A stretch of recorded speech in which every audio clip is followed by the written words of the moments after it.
টি-20 বিশ্বকাপের আগেই ভারত আফগানিস্তানের বিরুদ্ধে টি-20 ম্যাচ খেলবেন। আর এই সিরিজটাই হলো ভারতের 2024 টি-20 বিশ্বকাপের আগে শেষ আন্তর্জাতিক সিরিজ। এই আফগানিস্তানের বিরুদ্ধে ঘোষিত হওয়া ভারতীয় দলের 4 জন ওপেনার আছেন। 1 নম্বরে ওপেনিং করবেন রোহিত শর্মা, যিনি ভারতীয় দলের অধিনায়ক, এবং তার সঙ্গে যশস্বী জয়সওয়াল, নাকি শুভমান গিল, নাকি বিরাট কোহলি। কে রোহিতের সঙ্গে ওপেনিং করবে সেটাই জানার বিষয়।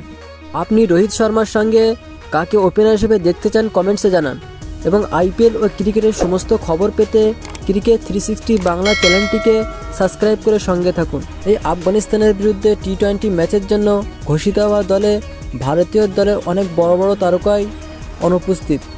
এই চ্যাম্পিয়ন প্লেয়ারগুলির মধ্যে বিশেষ করে যার নাম প্রথমে মনে করিয়ে দেব, তিনি আর কেউ নন KL রাহুল, ভারতীয় দলের একজন বিশ্বস্ত টি-20 ব্যাটসম্যান। তারপরে ঈশান কিষান এবং শ্রেয়াস আয়ারের মতো ব্যাটসম্যানরাও এই দলে অংশ নিতে পারেননি। এছাড়াও এই ভারতীয় দলের স্কোয়াডে অংশ নিতে পারেননি জাসপ্রীত বুমরার মতো বিধ্বংসী বোলার মোহাম্মদ শামি এবং মোহাম্মদ সিরাজরাও।